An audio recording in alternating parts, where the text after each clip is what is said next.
Les violences obstétricales. Article du site internet Pregnancy Birth and Baby du gouvernement australien.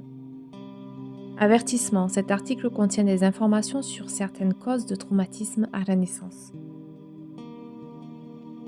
Qu'est-ce que la violence obstétricale? La violence obstétricale comprend les abus ou les mauvais traitements pendant le travail et l'accouchement. Il s'agit d'une forme de violence sexiste et d'une violation des droits humains. Voici quelques exemples de violences obstétricales.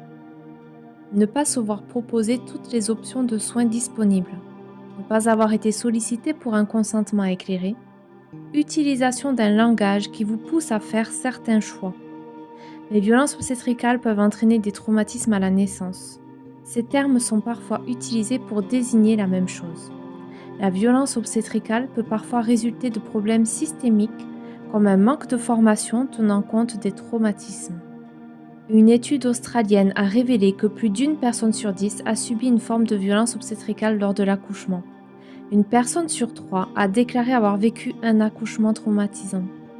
Tout professionnel de santé peut être à l'origine de violences obstétricales. Parmi ces violences figurent obstétriciens, sages-femmes, anesthésistes, médecins généralistes, autres professionnels de la santé. Mais alors on peut se demander à quoi ressemble la violence obstétricale. La violence obstétricale peut prendre différentes formes. Vous examiner ou vous prodiguer des soins sans votre consentement est une forme de violence obstétricale. D'autres exemples de violence obstétricale sont être crié dessus, être réprimandé, être humilié, menacé, ignoré. Et enfin, à ce que l'on vous refuse de l'aide. Cela peut aussi être la violence physique, la perte d'autonomie, donc perte de votre indépendance, le recours à des pratiques non étayées par des preuves, comme l'épisiotomie de routine ou systématique, avoir une mobilité restreinte, manque de confidentialité, ne pas obtenir le consentement, se voir refuser une personne de soutien. Quels sont alors vos droits pendant la grossesse et lors de l'accouchement? Eh bien, la Charte australienne des droits aux soins de santé décrit vos droits en matière de soins de santé. Ces droits s'appliquent pendant votre grossesse et votre accouchement. Vous disposez de 7 droits clés. 1. Accéder. 2. Sécurité. 3. Respect. 4. Partenariat. 5. Information. 6. Confidentialité. 7. Donner du feedback. Vous avez le droit d'être traité avec respect et dignité. Vous êtes en droit d'attendre des professionnels de la santé qu'ils préservent votre vie privée et la confidentialité de vos informations médicales. Vos choix doivent être respectés, même s'ils sont différents de ce que votre médecin ou votre sage-femme vous conseille. Vous avez le droit de choisir le type de soins de grossesse que vous souhaitez, d'obtenir des informations sur les avantages et les risques des différentes options de soins, tests et traitements, poser des questions. Participer aux décisions concernant vos soins.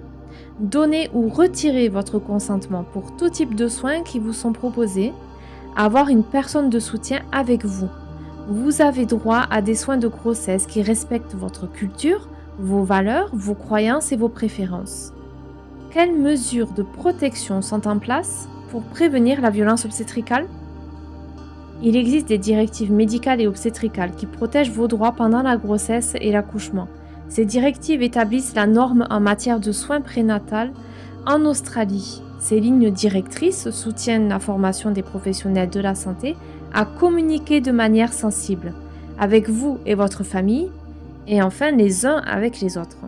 Le fait d'avoir votre partenaire ou une personne de soutien à vos côtés lors des rendez-vous et pendant le travail de l'accouchement peut contribuer à mettre fin à la violence obstétricale. Vos professionnels de la santé doivent reconnaître et respecter vos croyances, y compris les croyances ethniques, les croyances religieuses, les croyances sociales, les valeurs et croyances culturelles. Enfin, que faire si vous avez subi des violences obstétricales? Si vous subissez des violences obstétricales, vous pouvez ressentir de la honte, un manque de respect, de la confusion, avoir le sentiment d'être violé et l'impuissance. Il pourrait être utile de consulter un thérapeute ou un psychologue pour parler de ce qui s'est passé. Vous pouvez demander à votre médecin de vous orienter vers un spécialiste. Comment pouvez-vous déposer une plainte? Parler aux professionnels de la santé impliqués dans vos soins peut vous aider à comprendre ce qui s'est passé et pourquoi. Pour déposer une plainte, adressez-vous au responsable des plaintes de l'hôpital ou au conseiller de la consommation. Vous pouvez appeler l'agence des plaintes en matière de santé de votre État ou du territoire. Si vous ne vous sentez pas à l'aise de vous plaindre à l'hôpital, vous n'êtes pas satisfait de la matière dont votre plainte a été traitée. Bienvenue en salle d'accouchement. Et il y a un gynécologue de garde. Son surnom, c'est le boucher. Alors, on espère que votre bébé va sortir dans les meilleures conditions pour vous, hein. Ouh là là là là, mais j'aime pas du tout le ton que tu prends là. Tu envoies des ondes négatives. Négatives, négatives, partout négatives.